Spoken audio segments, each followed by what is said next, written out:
Yeah, yeah.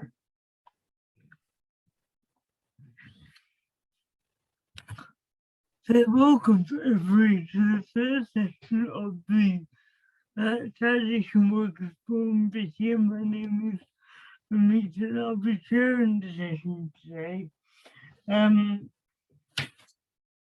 Just remember that today we're going to be talking about the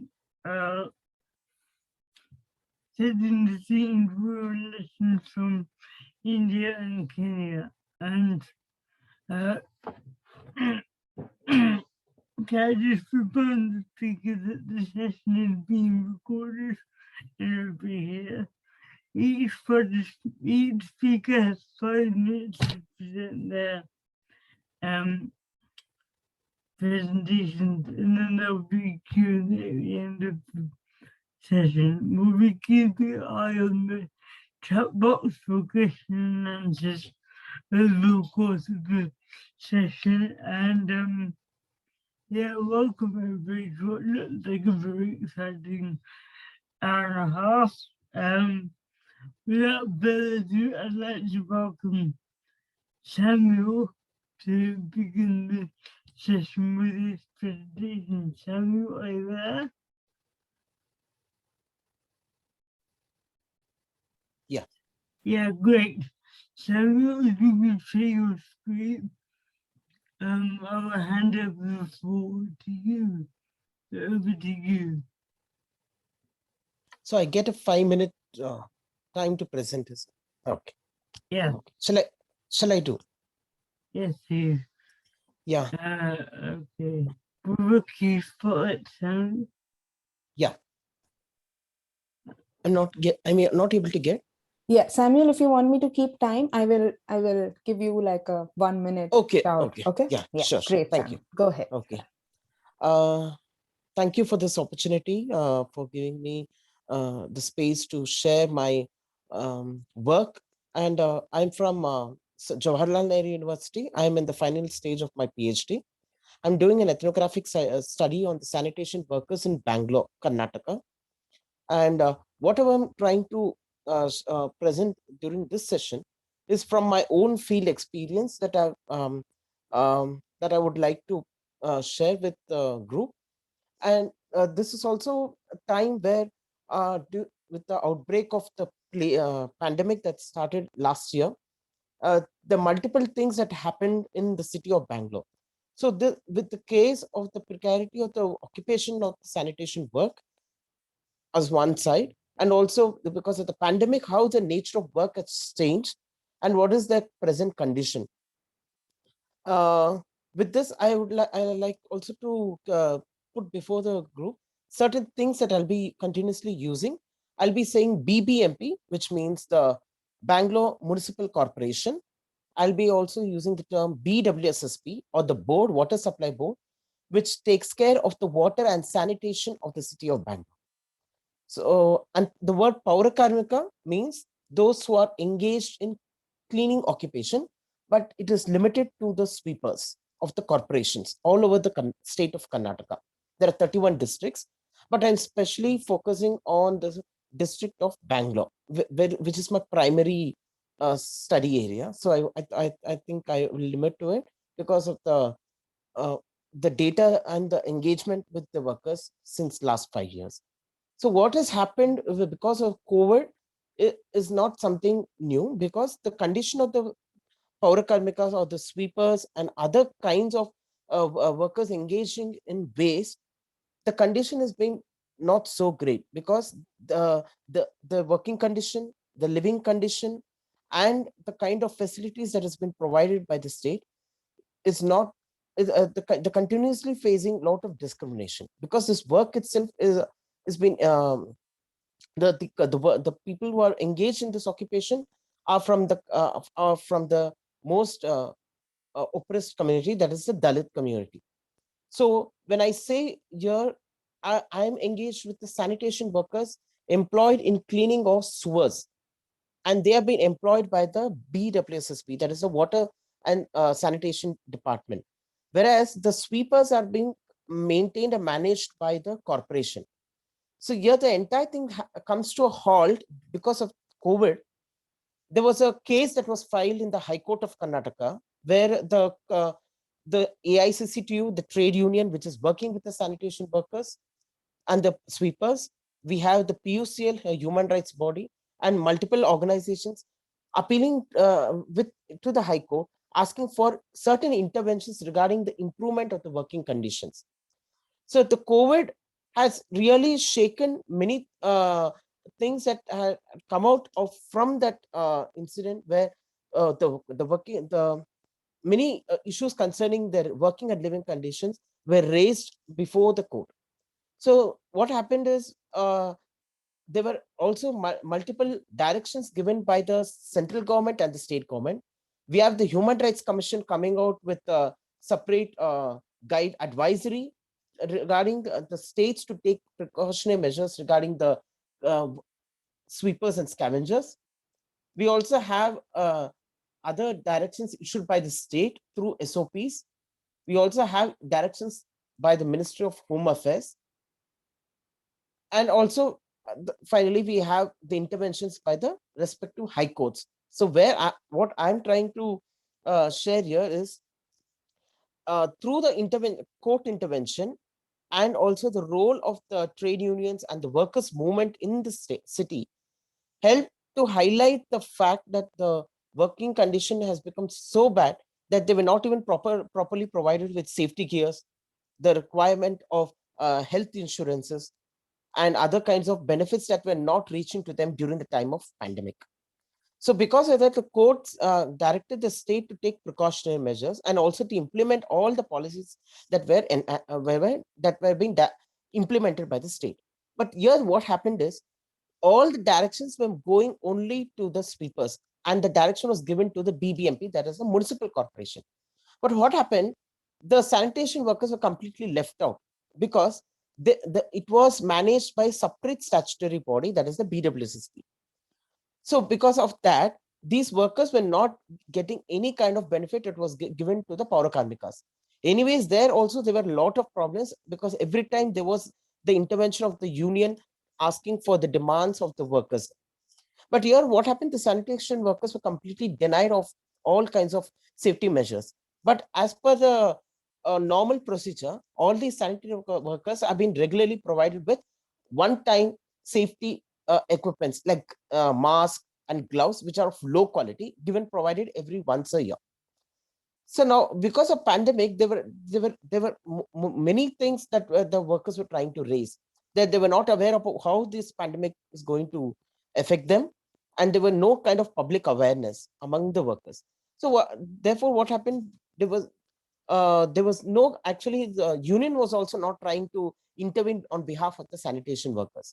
So I was also, as being part of my PhD, I'd also implemented in the High Court, asking the court to direct the Water Supply Board to issue directions for the sanitary workers.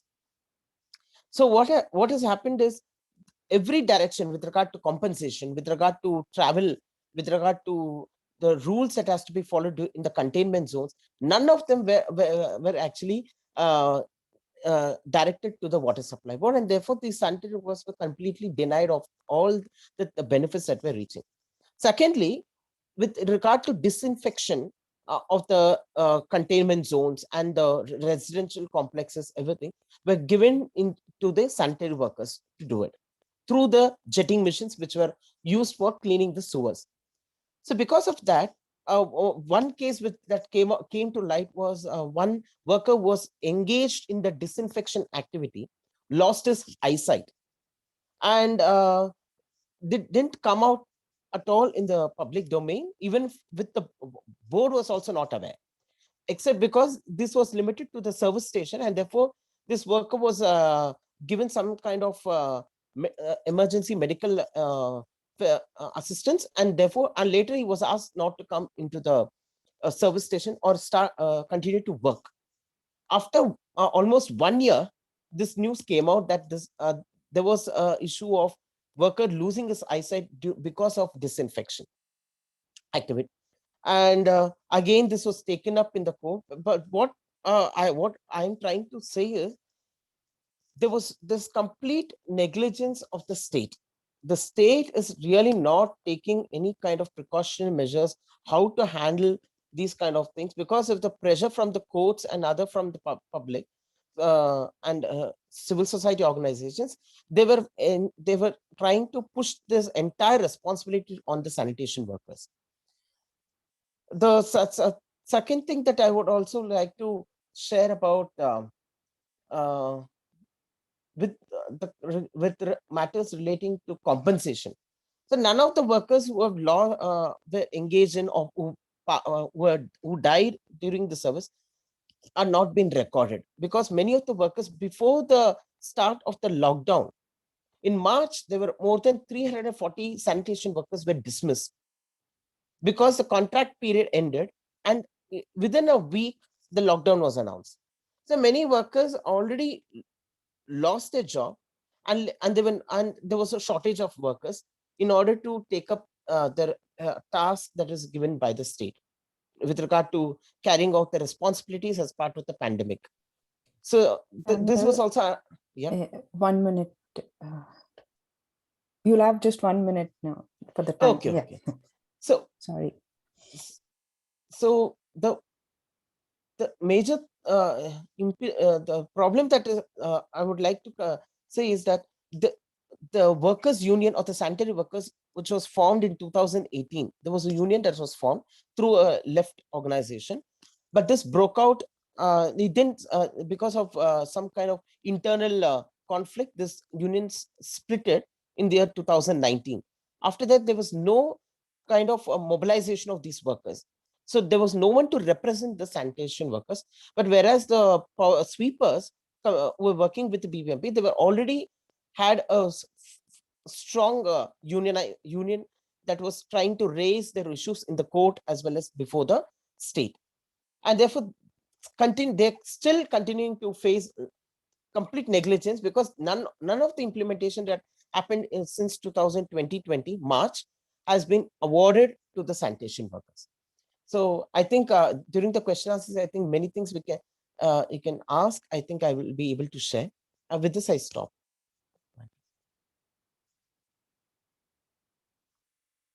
Thank you. Thank you very much, Sam, for some really insightful information there. Certainly, we can discuss further in the Q&A. I'm going to move on now to our next speaker, with Ajay Koli. Ajay there. Hi Ajay, I'd like to welcome you to present your presentation. Over to you. Yes. Is it visible? Yes. Okay, thank you. How can I minimize it so I can see my whole screen? 1 second. Yes. Okay. Okay. My name is Ajay, and I'm joining this event from Pune, India.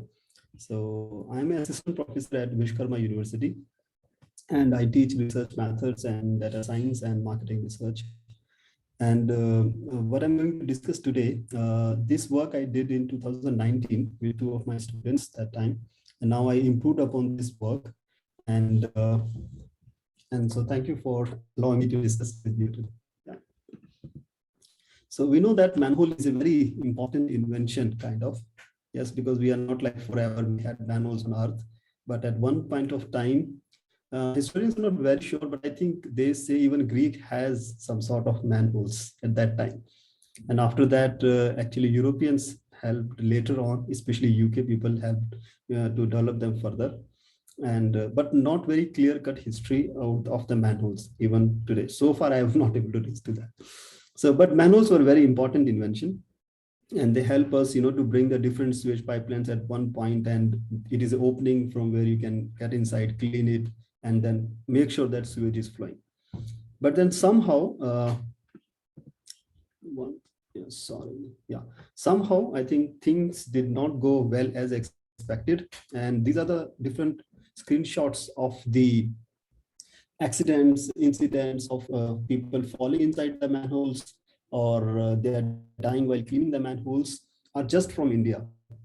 Okay, so though the good idea manhole, but somehow we are not able to manage them properly, or we intentionally avoided them because the people who are involved with them directly or indirectly, most of the time, they come from the section of the society those whose lives are not like so important for others, kind of, yes, especially for the workers. So because of that, we have a lot of accidents related to the manholes, right? So going from this, actually, so many accidents, when we saw that, then we thought that why not just conduct one study about the manhole and how Indians think about the issue of the manholes, people falling in them.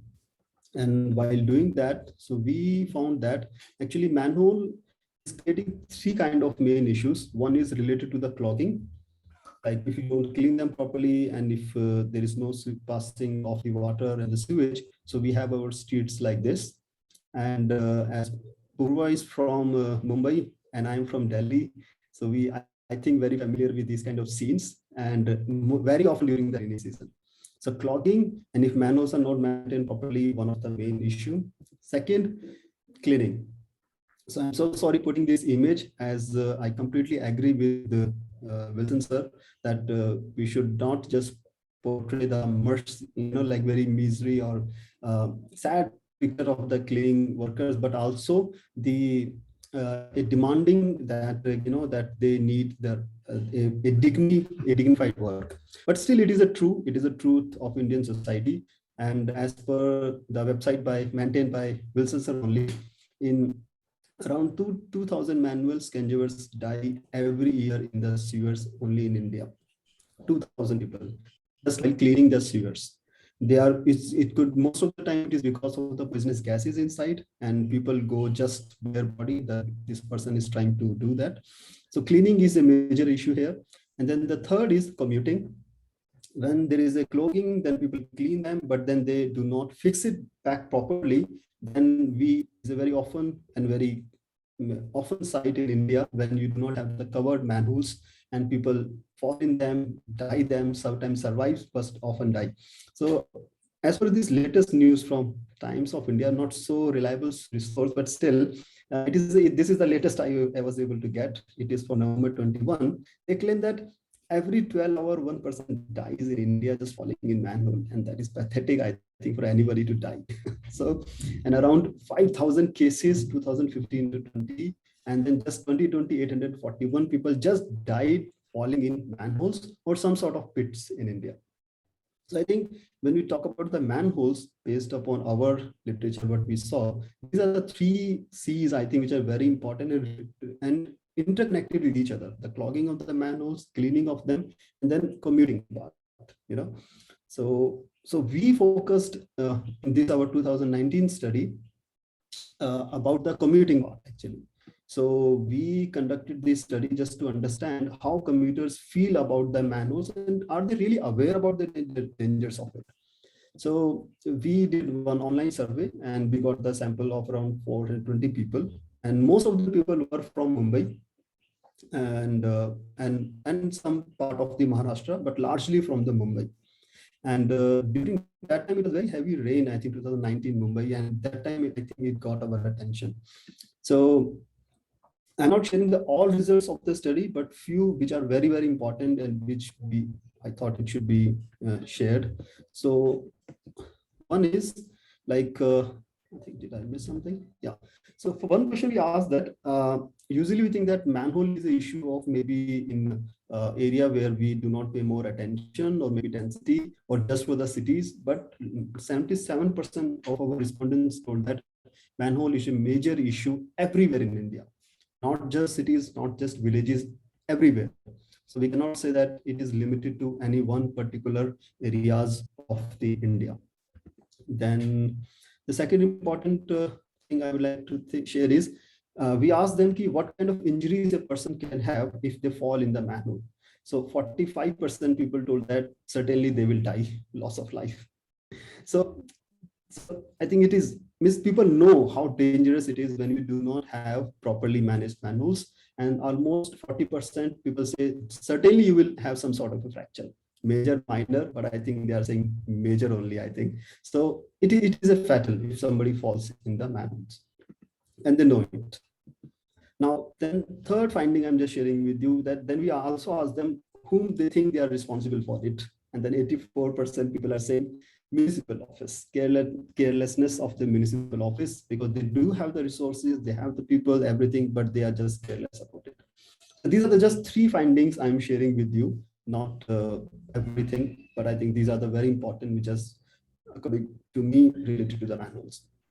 Then based upon thing, I just want to conclude that manholes, whenever we try to understand, we have to see the clogging, cleaning, and commuting interconnected with each other, uh, because if they get clogged, then of course we went for the cleaning of them, and if after cleaning we do not put them back in the proper shape or close them properly, then of course the commuter face the daily based problem. The one more thing which I want to say here is, uh, why is it happening? Don't we have the policy? We do have the policy. People know also about the issues, but the implementation is a major issue here. There is no implementation of the good policies and the kind of activism people have, but there is no proper implementation. So I would like to thank all the organizers of this event, and yeah, thank you. I stop here.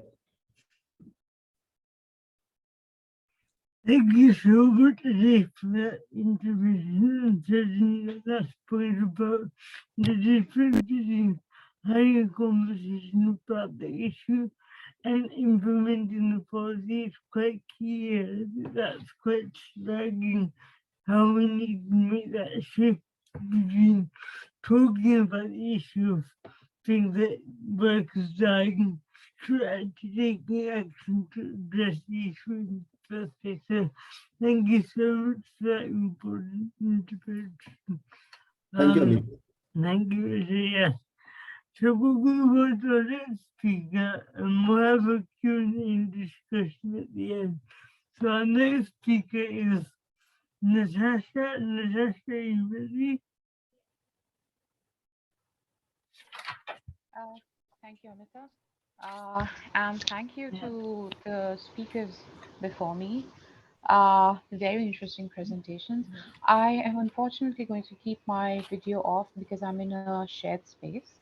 And yeah, I'll start my presentation. My name's Natasha, and I am a PhD student at Queen Mary, University of London. I am currently in my second year of this doctoral degree, and I am currently in India to be able to conduct my fieldwork. I'm really thankful to the organizers for organizing this really pertinent event, and um, also like to be able to bring in researchers, activists, and practitioners together from various parts of the globe to be, sharing really diverse perspectives and experiences in relation to the work, lives, and rights of sanitation workers. So today I'd like to briefly draw out, what my research is about before moving ahead and making 4 observations about my PhD research. So in my research, I am conducting an ethnographic study in Kolkata, West Bengal. Kolkata is a rapidly expanding urban city in India. And through my PhD research, I'm engaging with the work lives of manual scavengers in the city. Uh, in simple words, manual scavengers are individuals who engage with manual handling of fecal matter. And this is a forced, caste ascribed practice which has been legally banned in India, but continues to be practiced in various forms across the country. There, of course, are various forms of manual scavenging that are practiced in the country, and of these, my research is focusing on the working lives of people who are engaged in cleaning sewage lines and drains. So, for my research, I have mapped out a geographically demarcated area in the city, which has been historically associated with migrant workers who have lived as, the managers of waste, the waste that the city produces. And trying to stay within the 5-minute mark, I would like to point out the 4 observations from my research so far. And to be honest, the research is still ongoing and it's far from finished. So, very, just starting off with this. My first observation is that people engaged in manual scavenging are spatially segregated and in most cases do not have a right to the infrastructure and amenities of the city, even though they are the ones who are made to maintain these infrastructures with their own labor. There's a constant sort of struggle for citizenship among the poorest who remain marginalized through generations but have no claims to the city. And although it may be observed that there are small organized attempts at gaining claims to the city's resources, which is very promising, of course, but the struggle is very much ongoing, and these are far from very well collaborated moves at the moment. Secondly, people engaged in manual scavenging are often not aware of the legal apparatus in place to protect their rights. People are not aware of the employment of manual scavengers as an issue that has been made illegal by the courts of law. And a lot of times it may be witnessed that individuals engaged with manual scavenging find their work and their bodies to be illegalized by the state apparatus from time to time. I mean, for example, people who are engaged precariously as manual scavengers are often afraid that they'll be penalized for scavenging because only government employees are allowed to clean the city legally. So there's a perception of fear and a sense of illegality that is attached to their work and their bodies. The third observation is that the social structure around people who are engaged in manual scavenging prevents them from, any kind of occupational mobility. Caste is a very important factor in determining the life chances of individuals who have sort of inherited this forced occupation. And there are often no questions or possibilities of moving out of this practice, even when individuals engage with this work outside their traditional scavenging roles. They're made to deal with other kinds of dirty or sort of ritualistically impure works. And finally, uh, literature suggests, and as I've also observed, that a false sense of duty has been generationally promoted to be associated with the practice.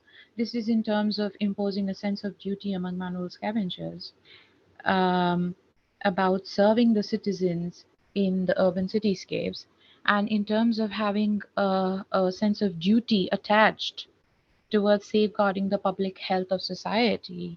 And it would not be uncommon for you to hear manual scavengers say, if we don't do it, who else will? If we don't do it, uh, you know, masses, scores of people will fall ill. And yeah, I mean, I will just leave you with these four observations for the time being, but I look forward to more discussions, and I look forward to probably sharing more findings as my research kind of enhances in the coming months and years. Thank you. Thank you so much, Natasha. Certainly important reflections there, especially when we intergenerational aspect and the fact that these workers see it as a duty based on historical caste-based relations around sanitation. Thank you so much for fantastic intervention. I look forward to discussing with you later in the session. So I'd like to now hand over to Yvonne Nehru, who is from the University of Nehru University of Science and Technology in Kenya, and she'll be discussing parenting practices and challenges in low-income high-density settlements in Nairobi. Yvonne, over to you. Thank you. Thank you very much, everybody. Good evening, good afternoon, good morning. My name is Yvonne Wairimo. I'm a current student in University of Nehru and Science and Technology. I am a master student in sanitation, and I can take you briefly through what I'm doing with my research. Yes, thank you so much to the organizers for also inviting me to this forum, and also for the speakers who've just come in front of me. Thank you so much for setting and paving the way. So I will maybe take you through a bit about what my thesis is about. Doing pit emptying practices, challenges, and stakeholder preferences across low-income, high-density settlements in Nairobi, Kenya. A case study in Mukuru kwa Njenga, as well as Mukuru kwa Ruben. So I've already just started my data collection. I've had like about 2 to 3 weeks, and maybe I can give you who my stakeholders are. My stakeholders are the households, the residents of both Mukuru kwa Njenga and Mukuru kwa Ruben. We have the pit emptiers, and in Mukuru kwa Njenga and kwa Ruben, these pit emptiers are in 3 categories. We have informal pit emptiers with no affiliation with Sanergy. Sanergy is it's a container-based sanitation service provider that works, that has done a lot of work in Mukuru kwa Njenga and kwa Ruben. We also have pit emptiers who have affiliation with Sanergy. That means that they have an agreement where they can come and dump their waste in the transfer station. We also have the container-based pit emptiers. These are emptiers who primarily focus on the container-based sanitation. This is removing them from the households, as well as taking in clean containers. The other stakeholders I'll be looking into are other service providers, like people who own vacuum trucks, the Public Health Department in Kenya, the National Environmental Management Authority of Kenya. I'll also be looking into sanitation activists, community leaders, Sanergy as the organization itself, and Umande Trust. So maybe I can give you, I can tell you what my research questions will be, then I can give you a bit of the sanitation situation of Mukuru. So my research questions will be: 1, what are the pit emptying practices across the sanitation stakeholders and pit emptying practices across Nairobi informal settlements? The second one will be: what are the challenges and opportunities of pit emptying? And the third one is: what are the sanitation stakeholder sanitation preference in terms of pit emptying practices? So Mukuru kwa Njenga and kwa Ruben it's a slum area where there's a lot of overcrowding in the community, as well as also individually in the households. They have poor structures and small rooms. It's like a single room which serves as a bedroom, a living station, a kitchen, and also a hand washing area. I was able to identify that very many of these households have no running water, and also that cartels are actually the ones responsible for giving out water. So if you want water, you have to buy water. Also, the number of hand washing facilities in the compound is very limited. So people usually wash their hands inside the toilet, inside their houses. There's no drainage for this kitchen waste, for the silage, for the laundry water. What the residents do is they pour this water in channels. They refer to them as mitaros. And these channels contain all forms of wastewater, ranging from the kitchen waste, laundry water, fecal and urine matter, both from illegal connections as well as pit emptying practices. And then also, I also was able to notice that there's a lack of electricity. So that means that a lot of the toilets don't have lighting, even for the pit emptiers, when they come to remove the waste from the toilets, they have to use candles, they have to use torches, things like that. So also the type of toilets that these residents have is usually controlled by the landlords, where there's no consolidation or consideration of the tenants in terms of their preferred toilets that they want. Okay, so moving into the container-based sanitation emptiers. First of all, about the user interfaces have 3 areas. They have the urine area, the feces area, and the anal cleansing area.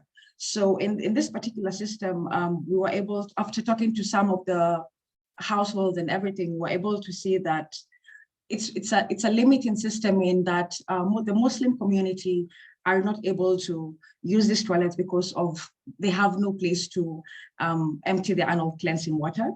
I was able to talk to seven CBS workers who, according to them, enjoy working there. And the reasons for this is because they say that Synergy is able to provide adequate money for them. They're able to work 8-hour shift from around 5 a.m. to 10 a.m. From 5 a.m. They're supposed to, they work an 8-hour shift from 5 a.m. to around 2 p.m. And also they have medical covers and also receive vaccination from the company. So their work basically starts from around 5 a.m. to 10 a.m., where they take the containers from the households as well as replacing the filled containers with new containers. Then they bring them to the transfer station, to the Synergy transfer station for consolidation. This is where the fecal matter in the bags, in the reusable bags, are removed and put in bigger containers for transportation to the, excuse me, for transportation to Kenai factory.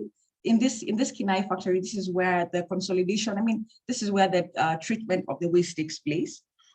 We have 2 to 3 people working in one route.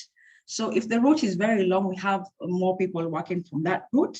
And they say that they make about 3 to 4 hour trips in a day, carrying about 20 containers each. And then containers for the urine is like 25 liters, while the containers for the feces is like 45 liters. They say that when spillages happen, they have some disinfectants, industrial disinfectants. They have some one called Carol that they use to spray before and after. And also to minimize the spillages, they say that they seal the fecal containers as well as the urine containers are also filled. And they say that they also don't do illegal dumping because they have the transfer station at Synergy where consolidation is done. Okay, in terms of the challenges that they have is that some of the toilets they come across, they're used for the wrong purposes, such as bathrooms, delays due to poor roads and weather conditions. So we like let's say every 2 days, they have this big truck that comes to get the consolidated waste to take it to the Kenai treatment facility. So sometimes because of these bad weather conditions, we find some delays in this, and these delays affect the people on the ground in that they're not able to find these containers to empty their waste. We also have bad roads, accidents during transportations, bad long distances, as well as also pulling of the carts becomes very difficult. Disagreement between the toilet users and them as people. Theft of containers by residents, unlawful, also increase of there's an increase in the container-based toilets in the area, but there's no increase in the task force. Also, joint pains, back pains is a problem, punctures to hand cuts, rejection by the community.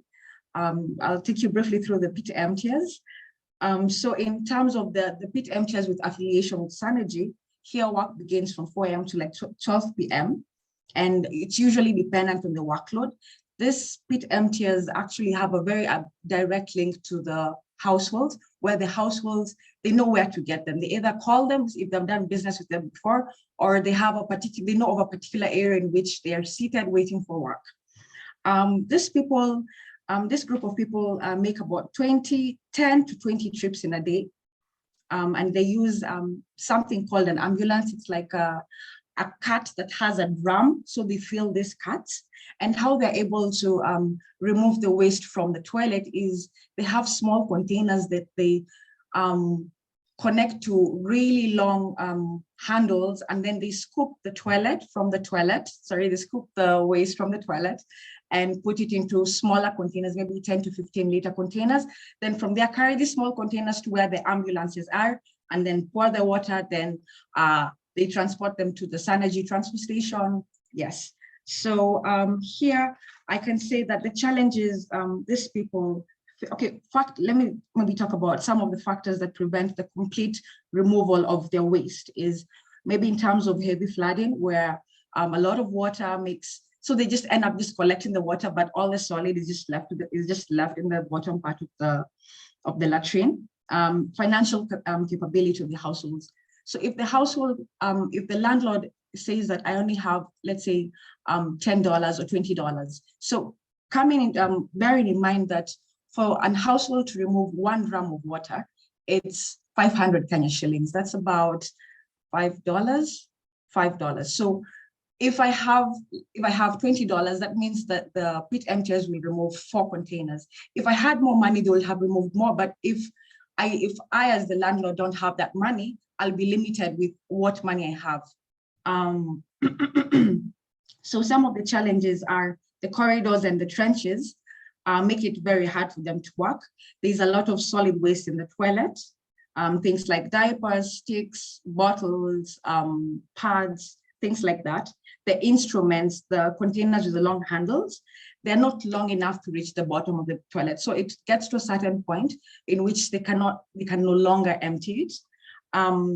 Also, the solid waste in the toilets also make the removal of the waste very difficult and also slow because it's very heavy. We also have the problem where the ambulances are like 2 to 4 ambulances that have to be shared between 15 sanitation workers. And so they have to come fast. You have to either come fast or no work for that day. Expansion of the roads to allocate for more sewer usages. This also eats into their market. Also, many people moving towards other types of toilets, such as the container-based toilets, such as the pour flush toilets, and this leaves little market for them. So another thing I noticed, so the Sanergy has been able to provide PPEs to both the informal, to the pit emptiers as well as the container-based emptiers. But I realized that the container-based sanitation workers were the ones who are really using their PPEs as opposed to the pit emptiers. When I asked why was this since they have them, some of them were saying that it's difficult to work, difficult to remove the handle because it's slippery. When they're driving the hand carts, it's slippery. So they end up, they don't use the pit emptiers particularly, really do not use the PPEs. And then also in the aspect of unions and protective agencies, when I talk to both these stakeholders, they don't have any unions. So the third group, the pit emptiers with no affiliation with Sanergy, this is a group that I have really been trying to seek out and talk to them. It's a very hard group to come across, but I'm still actively looking for them. So when I get them, I know that I'll have a lot of things to tell you about. Thank you so much for this opportunity.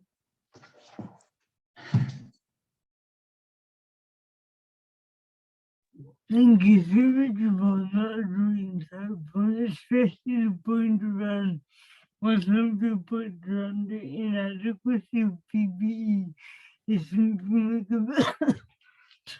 a very question difficult where workers are given PPE that isn't designed for their needs. So really important points sure. Thank you so much. And last but definitely not least, I'd like to hand over to Dr. Joy continue for a presentation. Joy, over to you. Do you want to say what's for you?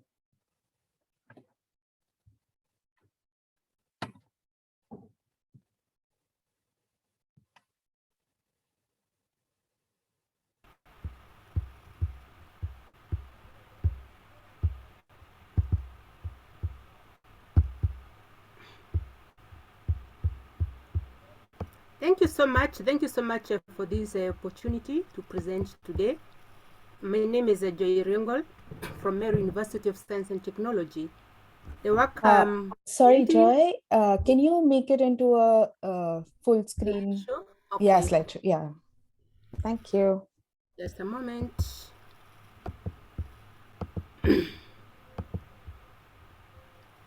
Okay, now? Yes, perfect. Thank you so much. So I said my name is Dr. Joy Riongol from Nehru University of Science and Technology. Today I'm presenting to you on something we've been doing in collaboration with the Aston University, Dr. Alison Parker, funded by UKRI. It's on the role and barriers of informal pit emptiers to achieving improved services in urban slums in Kenya. There's so much, but I'll be a bit fast because of time limitation. Yeah, thank you so much. So this is the sanitation value chain among the informal slum settlements. We can see in A, we have somebody there, a pit emptier, who is even smoking in the pit.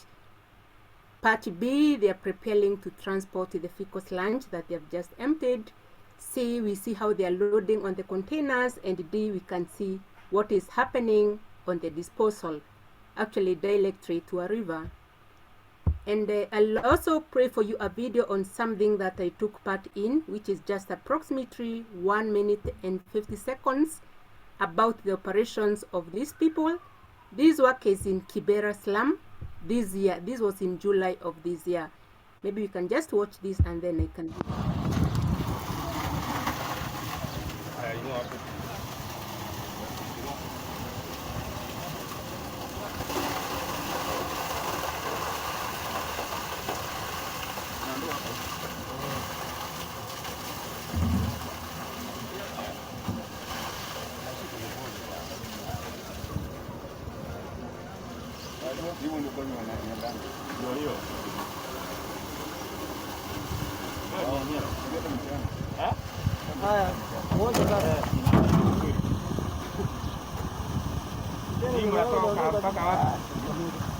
Kutoka mpaka wapi sasa?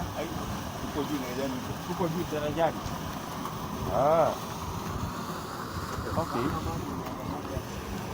Okay, ndio kwa ndio na wewe ndio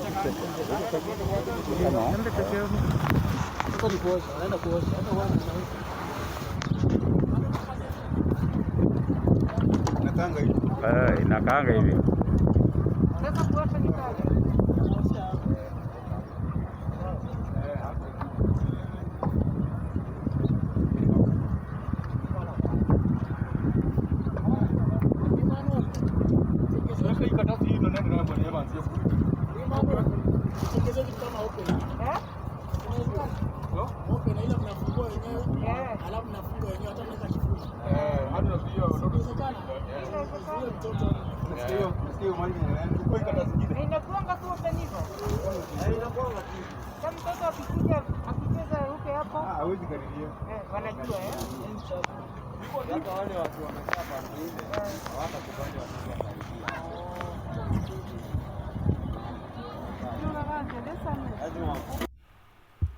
Thank you so much. That was just a very short script about the sad reality in informal slum settlements. That's a manhole, but it is actually illegal to do the disposal of the fecal waste there. The only thing that they did that day is that we were there and we had permission from the police who are patrolling that particular area. But we've seen how unsafe they are, how exposed they are, but they are not really aware of this. We can even see how that manhole can cause serious issues, especially to babies who are just playing around. So in simple, what we know about the informal slum settlements in Nairobi is that they play a critical role in fecal sludge management within the city. 60 to 70% of the population in Nairobi live in slums. 78% of this population use on-site sanitation systems. And then for the management of this waste, 97% of the pit emptying operations are manual, 79% illegal, 18% legal. Illegal meaning this work is done at night and they use all the crude practices. 85% of the fecal sludge generated ends back untreated to the environment. So we have quite a number of barriers to improve the informal pit emptying operations. For one, these operations are institutionally and physically outside of the current paradigm of sanitation service provision. Today, we are normally guided by the sanitation policy, but for the sewer connection. We don't have anything that regulates the non-sewer sanitation, so their operations are not at all recognized. We also have no infrastructure for disposal of the waste by the informal pit emptiers. Yes, they are playing a critical role among the slum settlements for managing the fecal waste which are generated there, but then they have not been provided with any particular infrastructure to dispose this particular waste. So immediately they empty, they have to think about where to take this waste, and in most cases it ends back into the environment untreated. Additionally, these people face a lot of stigma and intimidation from the community. This community has serious issues with the fecal sludge, or the pits are full. But when these people go to empty, then they are recognized as those people who do the dirty stuff. They feel bad, they feel insecure. This stigma and intimidation actually makes them work sometimes very late at night because they really don't want to be seen working. Again, these people are not recognized and there's no coordination. They have different business models depending on their interests. They work in isolation, they work individually. If only there can be a body that can be able to recognize these people and coordinate their activities, then things can be better. We also have cartels and vested interests who often use violence to control areas or maybe prevent a new technology. The issue of the work of the operations of the informal pit emptiers is illegal. Due to this nature of the work, illegality, police, the community, they really frustrate these people. Sometimes they demand for payment to dispose waste, even if it is on a illegal disposal site. Need payments to dispose this waste, payments to empty. They really face a lot of intimidation. Mainly the money that they are paid for the emptying of this is mainly paid to cartels, so that they are allowed to do these operations. So at the end of the day, their work is not meaningful because they don't really get enough money to cater for their daily needs. Another very frustrating thing about these particular people is the training needs. Most of the pit emptiers face into these illegal jobs because there is no otherwise. They need a source of income. So that is why they fall onto the pit emptying. So these people have no education at all. They need to be trained on the best practices. The video that I played, we could see they are oblivious of the health implications the operations may get to their bodies. They need to be trained on the best practices. How do you carry out pit emptying? How do you protect yourself? How do they ensure that they are fully vaccinated? How do they do the pit emptying in the right way possible? And for this particular training need, with us as a university, we have really taken a step into ensuring that we do our best to provide training to these particular groups of people. The video that I showed you were working with a pit emptying group, which is the Kara informal pit emptiers. We first had to see how they do the operations, and then we took them through some rigorous training. We provided them with the protective clothing, and then we followed them so that we could be able to see how they can be able to improve on what they were already doing previously. So we did that. We are still pursuing with the training more of these people. We are developing a manual on best practices for pit emptying among the informal slum settlements in Nairobi or in any other urban towns in Kenya. So basically, there's so much which I can be able to talk about, but because of the time, that is the end of my presentation. Thank you. Thank you so much, Dr. Jory, for that fantastic presentation. Some really useful insights around the experience of painting in Kenya. That brings us to the end of our presentation. Thank you all so much for your contribution today. We'd like to go into a question and answer and discussion session among the panelists and the participants. So,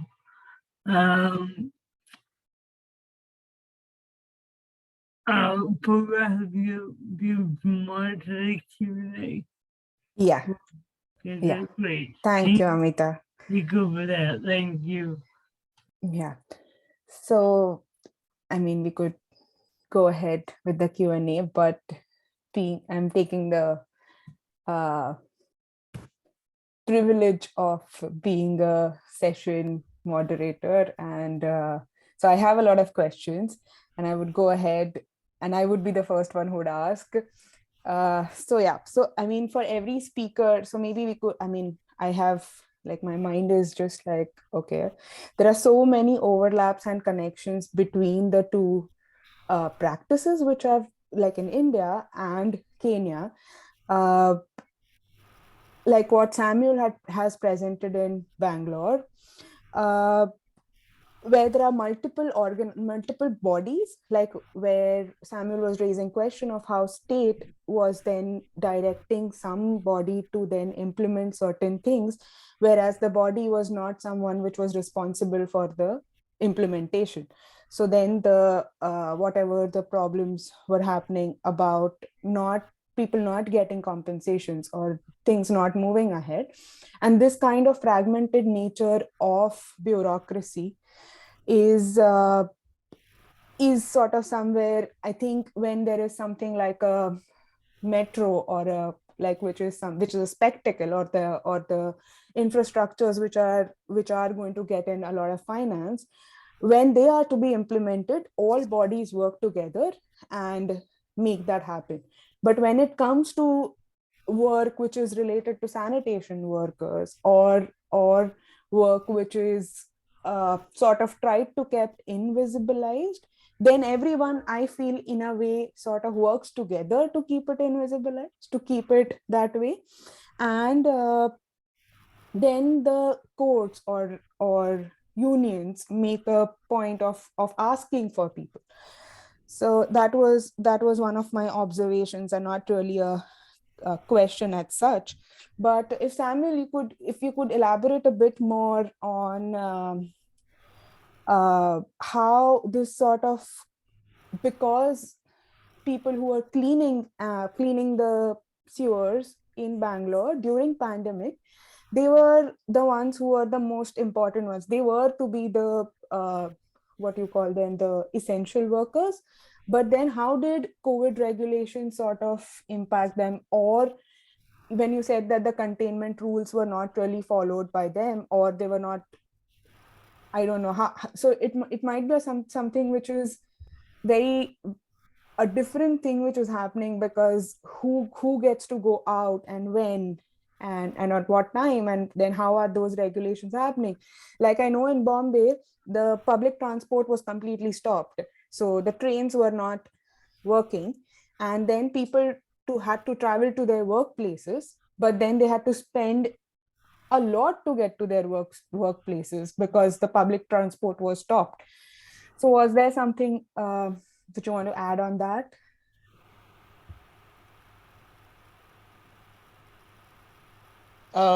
One interesting thing happened earlier once the lockdown was announced. There were 11 Paura Karmikas traveling in one auto to their work site. So suddenly there was an accident, and all of them were severely injured.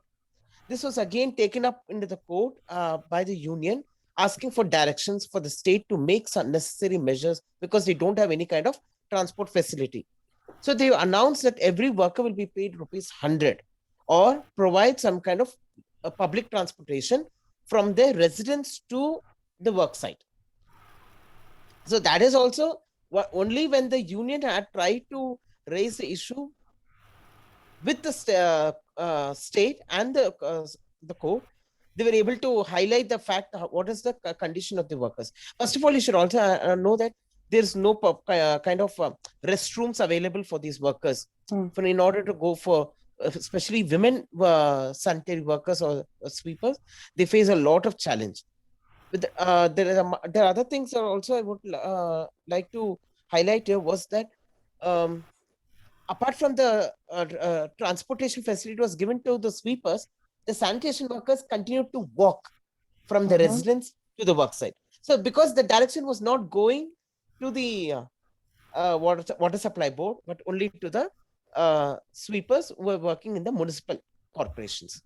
Yeah, that was quite interesting. Sorry to cut you. That was quite interesting, where sanitation workers come under, like, that compensation comes under water supply board and not under, because it's a separate statutory body. So directions has to be given to the both institutions.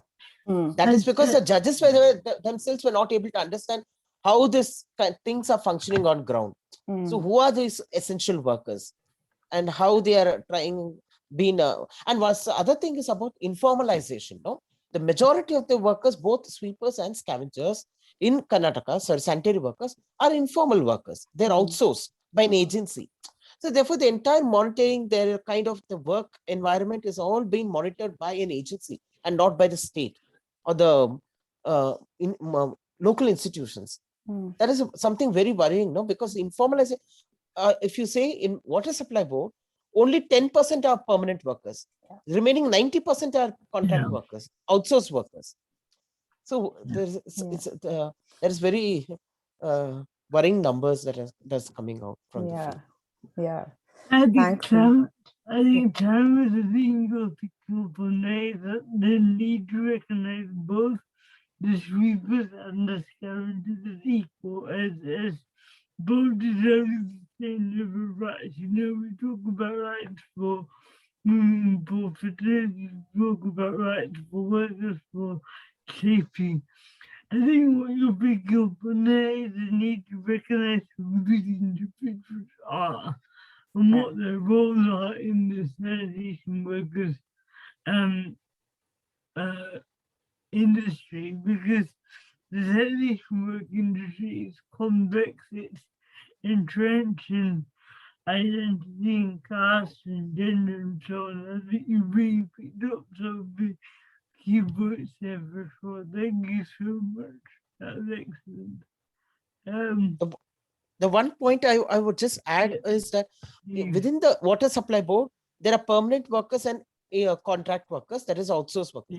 Apart from that, there are hundreds of private workers who are working on their own. They go and sit near the service stations. So the residents go and approach them, because if you take one service station, there are 15,000 households. So there are minimum 15 to 20 cases per day. So they can't address all the complaints. So these local residents go and approach these private workers for lesser money, and they complete their clearing of their pipes or whatever things happen. Yeah, there's a lot of I guess the issue around pipe board, you got this other. What I think is that there's another element of formal and informal workers going on the side, and that's really, really important to note that the labor informality is invading in different parts of the workforce for sure. That sort of connects to somewhere Natasha was also talking about, that how bodies and marginalization of work then goes to where certain law is imposed, then it goes out of the ambit of and then gets informalized, invisibilized, and all of that. So when there is manual scavenging law, state is, so rather than making people accountable to, or rather than enforcing certain norms and standards, there is more invisibilization of work, which is coming through subcontracting and multiple ways where someone is then just being hired for, say, a job and not really a permanent employee. Lots of thoughts. Yeah, please, I mean, everyone just pitch in. This presentation comes to go through, now we get a Q&A and discussion, and who has anything come up on the Hubble platform? Yeah. We've got any questions coming in? We have questions on Hua platform.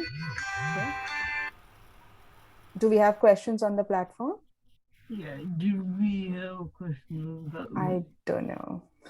I also put something on the chat. Okay. In the chat, is it? Yeah. Yeah, toilets connected. According to 2011 census, household toilets connected to sewage and connections are only 32% in India.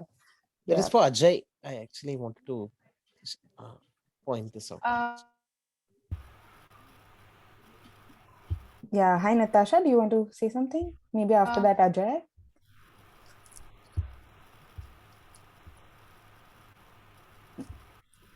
Natasha?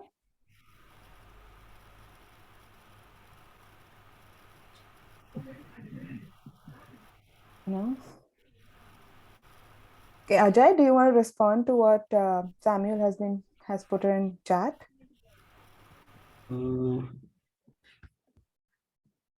It must be true, but what is the source of this? Like, yeah, we know that connections are very poor, but exactly what is the number to come to that is very difficult actually. Okay, it is by the census. Okay, yeah, sorry, yeah, I got that. Yeah, according to census, but as you say, I think that number now much different, and obviously the data we're working with, Can some of it is quite way back. It'd be interesting to see what the data says now, if we can I can get on. Natasha, please intervene. Yeah, I was trying to talk. But who was that trying to I think it intervene? was Natasha was trying to talk Yeah, something, but sure, then Natasha, come in. Yeah. you're on unmute, so we will be able to hear you if you speak, I think. No, we can't hear you yet.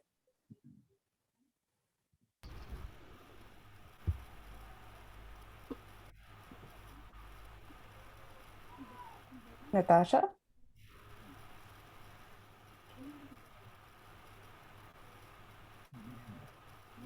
Hi, Natasha.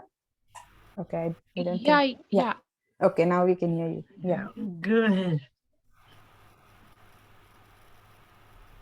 No, we can't I hear wanted to you. ask a question. Yeah.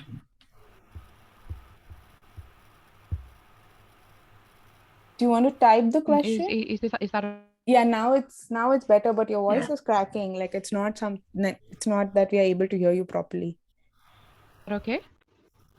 Yeah, better now.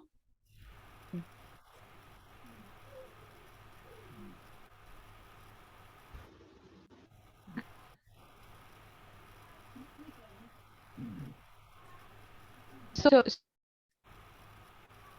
No, I think the connection is a bit unstable, I think. So we're not able to hear you. If you can type it in the chat box, then it'll be great. Yeah, till the time Natasha types a question, maybe to Dr. Joy. So I was quite intrigued by the statement, which was like the cartels maintain or they have vested interest in keeping certain technology or not letting certain technology change. Could you elaborate a bit more on that work, where how cartels then put in or are they responsible to have certain technologies or they don't let certain technologies change? Thank you so much. I think that was on the issue of the cartels when I was talking about the cartels. Yes, so I can just put a case of a transfer station which had been put up at Kibera Slum in Kenya, but it ended up being closed. Mm-hmm. The reasons being, in these particular slums, we have quite a number of people who are illegal and who rely on this pit emptying to get a livelihood. So immediately you give this particular transfer station, then you are denying quite a group of people a livelihood. That is why the pit emptiers themselves, they can go and block that particular manhole. Or you can also have like the case for Kibera, the transfer station which was in Kibera. There were so many stories about its closure. The first story was the person who had rented out the place had closed up the transfer station and rented it out for some other operations.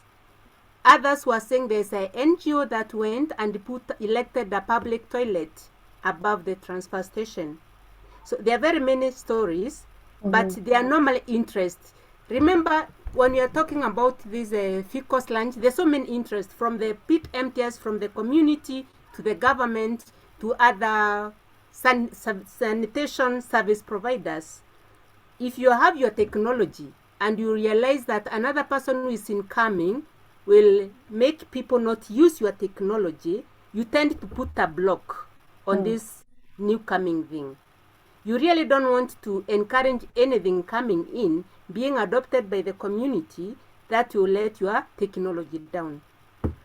For the issue of the cartels too, like the disposal sites, these operations, remember, are illegal, but you find that there are some people who are charging you to use that particular illegal site. The site itself is illegal in the first place, but you find there are people who are around there to charge so that you use that particular site. So at the end of the day, it's like a punishment. So you've provided me with a transfer station, but these other people come and they want some money out of me so that they are able to discharge the waste in that particular site. So at the end of the day, you find the site will just be left out. There was also another case in Kibera where there was an apartment that was connected to a sewer line. So what happened? The pit emptiers themselves are the ones who closed this particular the pipeline. They just block the pipeline so that this waste doesn't flow. Because when you put this connection, you are denying them their work. They knew those people could be able to pay for that service. But all of a sudden, you've decided to put this particular, to connect. So once you connect, where do you expect us to earn our livelihood from? So you find it's just a complex web. Yeah. The pit emptiers want business out of this. So any effort that you make to improve, sometimes the pit emptiers themselves will go block that particular initiative. Other times you find it is the community that will block. So there is always war between the community and the pit emptiers. There is always war that is there. Actually, it is a very complex web. I've listened to the presentation from India, and I think the India is not as complex as what we have in Kenya. I can see we are talking about households. The connection here is very high. We are talking about what was happening post-COVID or during the COVID period about the management of waste. How are they affected? How, like in our place in Kibera slum, this fecal waste is not transported out to the side of the slum. The pit emptiers are not even obvious of the health implications of this COVID. It's a COVID that they are hearing themselves, but to them it doesn't make sense as long as you give me this money. So you find during that particular COVID period, the operations, emptying was still ongoing, just like there's nothing that is happening. So these people have a very big issue, a very serious issue. For one, they are only interested in the money that they are getting, the money that we get. We just need to realize that they have no support. They have no support. They just work in isolation. They really need this money to make a livelihood. If the operations are coordinated, if at least they had a disposal place, a disposal point. The disposal point we have currently is one which is manned by Synergy. Synergy have provided a transfer station to the pit emptiers. So the pit emptiers within that locality can access that. Wherever you empty your waste, you can be able to go and dispose it there. They even went ahead and provided the hand washing facilities for them, and they insist on the use of the PPE to the pit emptiers. But then these ones who are using this transfer station still face intimidation by others who are not using the transfer station. Those who are not using this transfer station are finding that these ones want to spoil their business. So the transfer stations may work, but actually, like Yvonne just presented, she's taking over from some study. You want to see how can these things be done differently? What can make things better for these people who are emptying? How do you ensure that these cartels, these charges that these pit emptiers are going, the cartels, the work of cartels is not there? How do you ensure that whatever they are paid goes to improve their livelihood? How do you ensure that they don't face the violence from the police? They've emptied the toilets at night for fear of the police because they'll dispose this waste illegally. But yet, you've not provided a disposal point. There's no disposal point. But you are here arresting this person as you are disposing illegally. Why can't you show this person where to dispose? Show this person where to dispose here. You're arresting this person, you make this person work at night in odd hours and all the illegal activities, simply because they are fearing to be arrested. Yet, you don't have the disposal point for these particular people. You don't have an organization where all the operations are coordinated. If that one was there, then at least, and you have a disposal point, you can arrest somebody and say, I'll arrest you because you're not disposing there, you're disposing here. But like, now, sorry, but like, wouldn't that open another can of worms? Like you said, when the building was connected to the sewer line, pit emptiers stopped it, and then they're doing it, whatever. They stopped it because they wanted to have the livelihood. So then this location of, I mean, is design, when the problem is so so multifaceted, how do we then look at it through like a multifaceted way? Rather, I mean, is there design which is one solution, technology another solution, or then complete rehabilitation of sanitation workers where they don't have to engage in certain kind of activities which are inhuman, where then money is not, I mean, money is taken or given from a different perspective, like all of that. There are a lot of questions which are coming to my mind through this. Yeah. What I normally tend to think about a place like what we have maybe in Kibera or something like Mukuru, the first thing is to recognize that these manual pit emptiers play a key role in FS management within the slum settlements. First, recognize that. Then come up with the policies or rules and regulations which are doing what? Which are talking about what you should possess for you to be a pit emptier. Those who are already pit emptying there, if they are all identified, you identify all the pit emptiers who are within the slums, you bring them together, you give them the training required, you form bodies for them, you must be registered here, you must have ABCD, coordinating, bring them together, recognize their activities, legalize their operations, give them what they need. When you bring them together, you legalize their activities. The ones now, among that group, they can also be able to point out that that one is doing what is not required, what is not stipulated. That one is working outside this particular schedule. But the way things are now, the manual pit emptiers are taking the leading role.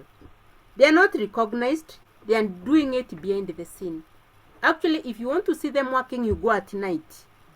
From 4 a.m., that is when you find the manual pit emptiers doing their work there. They will not do it during the day because of stigma from the community and arrest by the police. So at least if they were recognized, if they were not brought from the late hours of the night, early hours of the morning, to working within the course of the day, this illegal dumping can somehow end if they are provided with a place to dispose. Sometimes I talk and ask questions even to the authorities. Why are you punishing the pit emptiers? Why can't you help them to help you? Help them so that they can help you. Only give them a disposal point. If there is a disposal point, then we can be able to have them trained and told there is a disposal point there. Also look at the charges. Those people, the informal settlements, most people are not willing to pay for those particular services. So even if you give them that disposal point, and then you are charging a lot of money for them to dispose there, and they're not able to recover this from the homesteads that they are emptying this, they may not be able to use it. So there is also the need to check the incentives. What can you do to motivate these people to bring the waste to these particular places that you are giving? But as it is, within our slums in Nairobi, the thing is just so complex. Whose duty is it? These people play a very key role, but whose responsibility is it? Whose responsibility is it? What should be done to make these things better? What should be done to make the things better as they are? Because now everything is just chaotic. Yeah, thank you.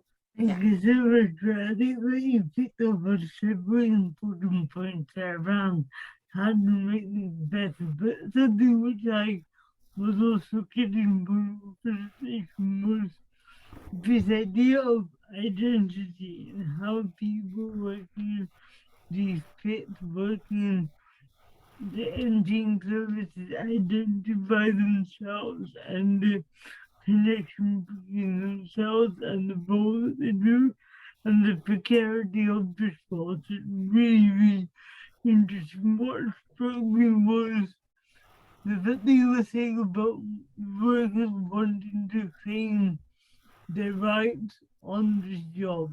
And that was really, really interesting to me.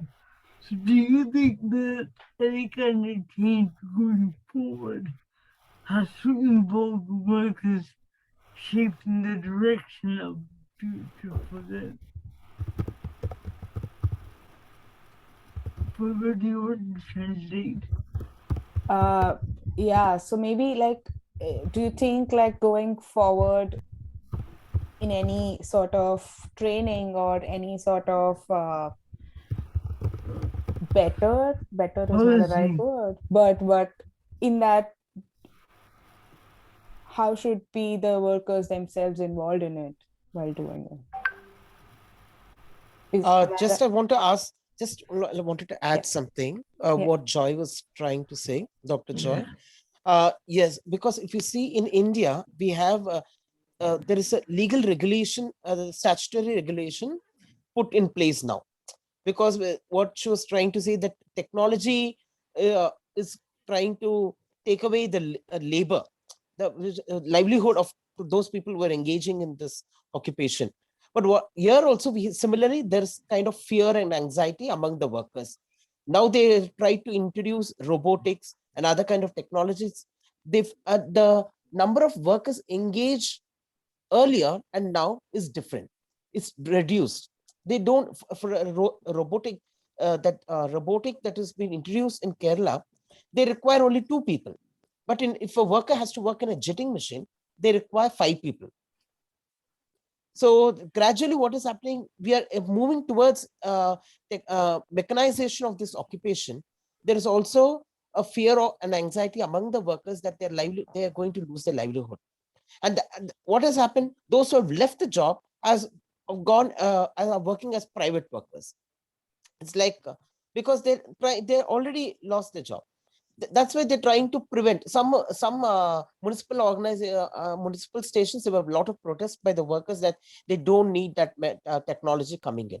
But what has happened, the statutory regulation under the MS Act 2013 section 33 gives the states responsibility for identifying proper machines to mechanize this entire occupation, especially sewer cleaning and septic tank cleaning. So the state has a role for going towards mechanization. On the other hand, workers are feeling insecure. For that, there's also provision for the state to rehabilitate them. So the rehabilitation again is on the state. So they try to give them alternative employment once they lose their job. So there is it's a responsibility on the state. Another question that was asked, whether NGOs are present in Bangalore. Yes, we have a lot of PUCL and Safai Karmacharis, Kavala Samiti and other organizations are working. Now, what has happened, the role of NGOs is, under the statutory regulation, that 2013 Act gives these NGOs to be part of the monitoring committee and vigilance committees.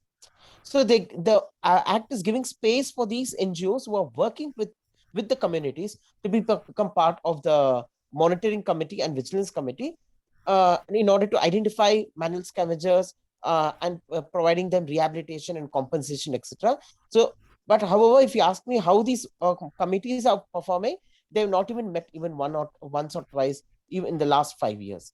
So there is a question, there is a space for them to be part of the statutory bodies, but not properly heard. Because there was a question whether NGOs are present in bank. Yeah. Yeah. Do we have any more questions? or discussions, comments?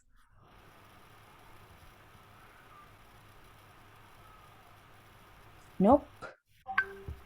Maybe I can just add one thing about sanitation provision within the slum settlements.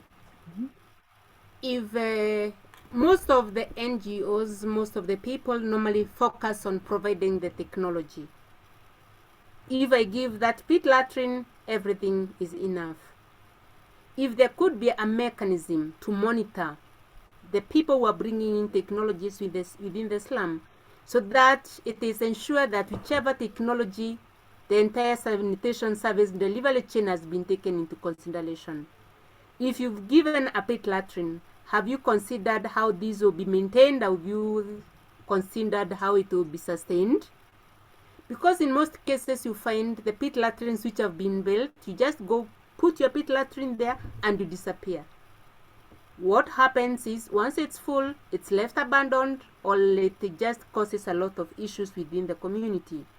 Other times you get your pit latrine, you put it in such a place that it is very, very difficult for the pit emptiers to empty that particular pit latrine.